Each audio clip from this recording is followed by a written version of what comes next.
Hey guys, welcome back to Hollyscoop's Just Saying. I'm Heather Gardner. I'm Stephanie Gray. And today we have a very, very special guest. He is the Hollywood medium and season 2 premieres tonight on E! Tyler Henry. Oh my God. Well, thank you guys for having me. No, thank you for being here. We were fanning out so bad knowing that you were coming today. Oh my gosh, well I'm so happy. I watched season 1 and FYI you guys, I was not a believer until I watched his show. And now season 2 is coming and I can't freaking wait. I'm so excited. Now, if people don't know who you are, which I feel like at this point, you're on E! You're this massive reality star now, but if people don't know who you are, just kind of explain a dumbed down process, even for me, on like how this whole thing works. Yeah. What exactly is a medium? Absolutely. Well, medium is basically somebody who communicates with people who have passed away and provides validation that consciousness transcends physical death. It's a lot of words, but really my goal in what I do is meeting with people and proving to them in the hour or the 2 hours that we have that there is something more. And the way that I do that is through providing information that is specific to the person coming through. Memories, details, and specifics that can't be researched, can't be Googled, and that's the information that I go for.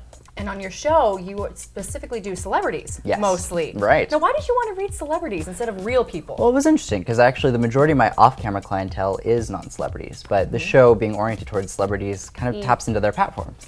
So my goal in getting the show is really to be able to demonstrate my ability and what I do for everyday people with celebrities, because there's so many people who really either have misconceptions about mediums or psychics, or maybe don't know what that even is. And so they can see their favorite actor, actress, sports star, get these readings and have these profound experiences and maybe open themselves up to that subject matter as well. So when did you first realize, because you're young still. 21. 21. But at some point when you were younger, you noticed something was a little different, right? That's right. And I really didn't understand what to make of it. For me, it really started when I was 10 years old and my grandmother was ill with cancer. And one night I went to bed just like any other night, but I woke up and had a complete knowingness that my grandmother was going to die.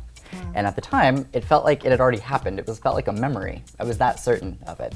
And I went into the room to tell my mom that I felt like something was going to happen. I just knew it, but I couldn't explain why. And before we actually got the chance to walk out the door, my mom's phone rang.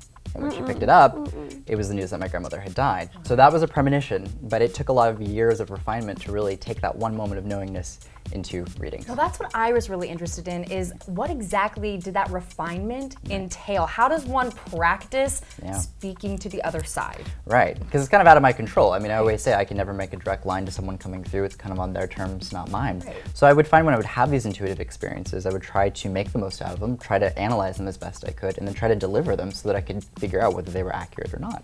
And that's why I put such a strong emphasis on validation. So as I went through my school years and getting and interacting with teachers and people I was peers, I started getting impressions and feelings about people I would go to school with. And sometimes it would be something small like, you and your grandpa used to eat peanut butter and pickle sandwiches or something really random. And people would be like, whoa, okay. Yeah, I actually did. And I didn't really understand the magnitude of what the implications of that were until I was 16 when I started doing readings professionally. Okay. At 16? 16. He had a whole career at 16, guys. Yeah, that's but something to live up to. It took 6 years, though, to really understand what this was, from having the first premonition to doing it for other people. This is what I wonder though, because if I'm pretending I'm you, I picture it like all this information is coming at me as I'm walking down the street.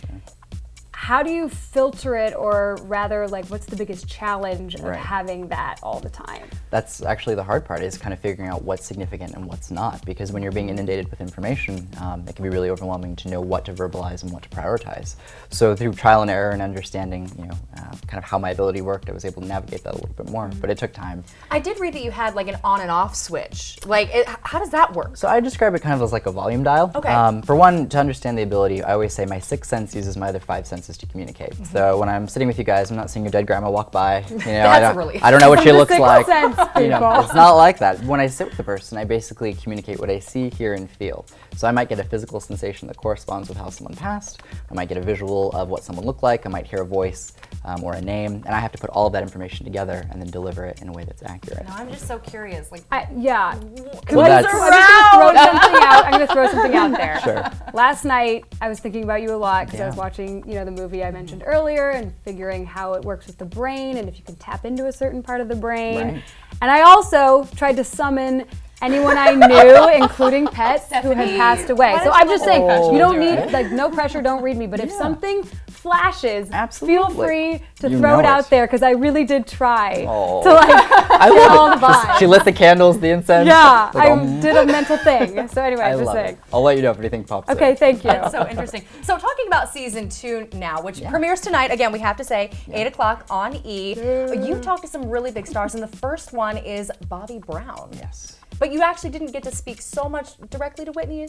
Well, it was an interesting reading because when Bobby opened the door, we sat down and he was wearing sweatpants. And it was in a quaint neighborhood, kind of a smaller house. And I didn't really recognize him. He just opened the door and we sat there. Because you don't like to know who you're talking to first. Correct. I never know who I'm reading or where I'm going. And so people oftentimes are surprised by that, but oftentimes, like, when I'm meeting someone, it's hard to recognize them if their career was before my time or if they look different. Can I ask why you want to remain anonymous until you see them? Yes, so that's actually a very important part of my process. I knew that in getting a show about reading celebrities, people would be skeptical about reading celebrities, considering they're public figures, and by default, there's information about them online. So to kind of navigate that, we basically follow a lead car when we're driving, so we don't have the address of where we're going. We often meet at neutral locations. There's a whole, it's like the government. It's like they go to great lengths to keep it very, very secret.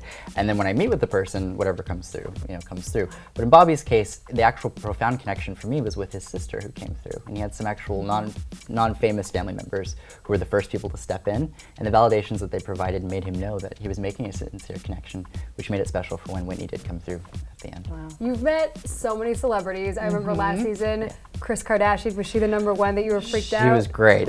She opened the door, I about fainted. I was just like, oh, you're gonna have to hire a medium to bring me through. I love it. Full circle. But this upcoming season, or even just in general in your life, who's been the person who made you the most starstruck? I would say RuPaul for me personally was Really? one of the most overwhelming because I love drag queens, so of course. But yeah, I mean that was a total shock because it was someone who I really looked up to. He's an inspiration to me. Yeah. So to get to personally affect his life felt amazing for me. So. And what was the craziest, even non-celebrity, what is the craziest thing that you ever got from the other side? Oh my gosh. Piece of info, yeah. That's a big question because literally every reading blows my own mind. Like I'm shocked sometimes by some of the validations. I mean every day there's something new. Do you ever maybe not share the information? Like you're getting a sense of something, but you're like, this person can't handle it. Maybe you don't. Something bad. Do you keep it from them? Well, you know what I say is I kind of view my job as like a mailman. So I deliver the mail. I deliver the message. Right. I'm not responsible for writing the letters. I just have to deliver it as best I can. But I am in control of the way I articulate what's coming through. It's my responsibility to be conscientious of how the person's feeling and, to kind of word things accordingly. But I believe that information that comes through is really for the betterment of the person sitting in front of me. Information doesn't come through that's needlessly negative. If you've seen the show, you've seen that there's issues ranging from paternity problems to alcoholism to a number of heavy subjects that get brought up. But they're always in a positive light, either in taking accountability, providing clarification for the betterment of the person, or just bringing it up in a positive way. So selfishly, I know everybody always wants to know what happens after you die. People are scared. I imagine you're not as scared to die as a lot of other people. Right. What can you tell us that you feel confident about that you really do know happens after you pass away? Right. I don't know as far as what we see when we pass. The bright lights?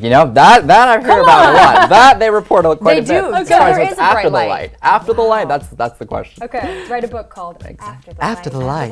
Oh, that's good. Book number 3. Let's do it. I would say, in life, I believe that we are all connected. And fundamentally, I think we're connected through love and we're connected through our consciousness. And I believe that when we die, we have a deep understanding of this interconnection that we all share. So ego goes out the window. Ego is put to the side. We understand the fundamental connectivity that we all have. And as a result, the lessons that others taught us and lessons that we teach others. It's like wisdom. Right. So as time goes on, I believe our consciousness just evolves into these understandings. And as a result of just existing forever, they come to certain conclusions about their lives and oftentimes come through readings and share these realizations that they have after death to their living loved ones as a way of helping them in their path too. So for example, if we have someone who was like an alcoholic, who died an alcoholic, sometimes they'll come through and apologize and say, hey, I'm sorry for the drinking problem that I never took accountability for. And it's for that person's sake, for their soul to have a deeper sense of peace, but also for the living loved ones that are left behind to kind of help provide that answer that they might think they never were going to get. I could sit here and listen to you talk I really could too. all day. Unfortunately, we're getting the sign here that we have to wrap it up. So, Tyler, thank you so much for coming and enlightening. Yeah, I mean, we had talked about this before. I said I'm not so much a skeptic, but I just didn't have any sense of what it was. And talking to you here, You're kind of making me a believer. Okay, guys, tonight on E, 8 o'clock, we'll be totally watching you this season. Thank you. Congrats on a second season. That is no small feat. You guys subscribe to our channel. Make sure you leave love for Tyler down in the comment section below. And we'll see you back here tomorrow. Catch him on E tonight. Tonight! Guys.